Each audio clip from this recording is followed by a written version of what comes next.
This is irritating to me. I've never been so frustrated with a game, I've stopped playing it after the first level. But this is a new experience for me while playing Knights. I've never done a review for a game without playing it to the end, or at least a good portion of it. But this game was so terrible, I couldn't do it. And I did try. Knights is a sequel to a Saturn game from 1996. And I have to assume from all the praise the original got, it would disavow this ugly cousin on its sister's side. I'm not saying the game is ugly. The game is beautiful. I think it might be even more visually stunning than Mario Galaxy. The cutscenes are done with such care for the visuals, you would hope more Wii developers would take note. The controls are a mixed bag. The Wiimote by itself is awful. You're going to want to use the classic controller.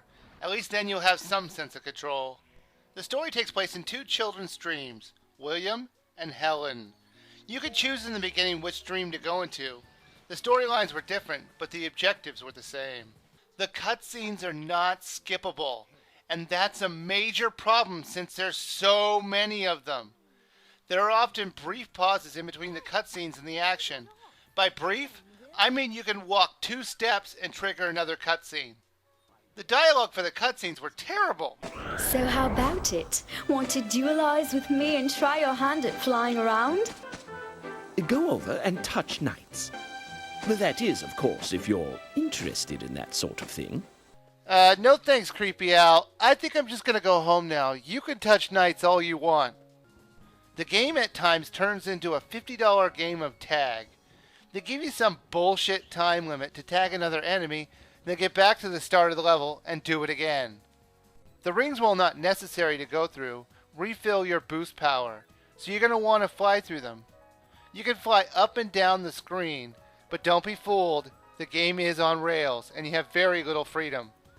There are boss battles at the end of some levels, and once again, they're timed. Why can't anything in this game be laid back and enjoyable? One of the boss battles was fought in a giant pinball arena, and you had to bounce the boss up it. At least that was fun a little. Then there was this boss battle that was utter crap. You have to suck the balls out of this big fish. Ew. The problem is they don't give you any hint how to do this. Oh well though, if you can't figure it out on your first try, because look, there is a retry option. What the hell? You have to do the entire level again? What kind of retry is that? This game has a little bit of online play. You have to show off your gardens to other players who also bought this game. I played this game for over 2 hours, and I wish I could have that time back. The gameplay seemed forced and not natural. At $50, this game is not worth it. Avoid it at all costs.